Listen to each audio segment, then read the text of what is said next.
Is there someone working on time machines right now? There's got to be, right? Well, there's a guy named Ronald Mallett. I think he's out of the University of Connecticut. And he's got the craziest Spider-Man character origin story. His father died, and he became obsessed with time travel because he wanted to go back in time and save his father. So he became a professor studying time travel, and he came up with a workable model of a time machine, but it requires immense power. Ron Mallett built a device that illustrates the principles he believes could be used to build a time machine, and they think they have a working model of, like at least a theoretical model of a time machine, but it just requires like the power of the sun. That was the theory that Terence McKenna had to the thing that's going to change the universe, is that one day someone's going to invent a time machine. And that when they invent a time machine, all time ceases to become linear. So you think if you have a time machine, well, I'll just go back to the time where they were making the pyramids and I'll watch them do it. That's not what it works like. What he was saying, you can't travel where there are no roads.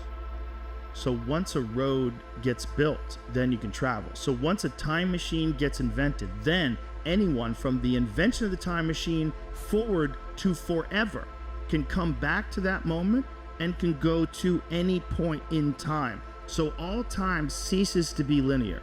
So there's no like tomorrow will be Wednesday and the next day will be Thursday. No. It's everything happens everywhere all at once. You can never own anything because someone could just travel through time and take it away from you when you weren't looking. Like as time travel gets more and more sophisticated, you can go back and forth in time while you're talking to people. If you don't like what you said, you could rewind and start all over again. There would be no normal life anymore. It would the world itself would be completely unrecognizable because time would mean nothing. You'd be able to travel back and forth through time. Where would you go right now? We can time travel right now, go back in the past. In the past. Well, what's one thing you'd like to see again? See, that would be a different kind of time travel because like you said, once time is invented, once time travel is invented, that's the time you can start traveling. You can't go before that. Right. Here we are, it's May of 2022. If time travel is invented in June, we're not going back to April. You can't go back to April. Okay. But you can go from June to 1,000,000 years in the future and see what people look like. And everything's going to be happening everywhere all at once. There's not going to be any sort of structure to life. There's not going to be anything in terms of money, possessions. As long as you could freely time travel, there will be no time. Everything's going to be moving around, and also instantaneously you'll become immortal. Because whatever we have right now in terms of technology, what we're going to have in 1,000,000 years is going to be godlike.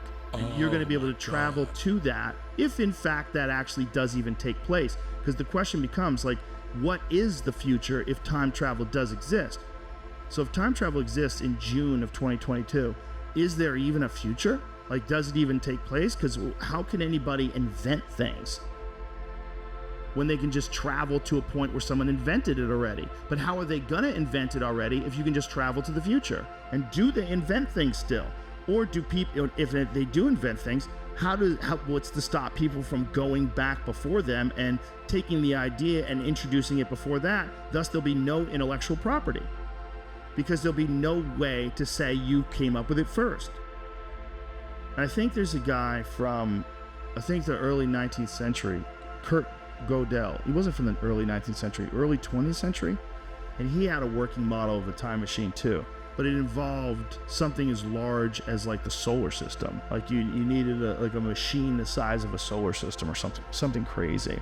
Kurt Gödel in 1949 found a solution to the field equations of general relativity which described a space-time with some unusual properties. This Gödel universe permitted closed time-like curves, hence a kind of time travel, and it did not admit decomposition into the successive moments of time. I didn't understand any of that sentence.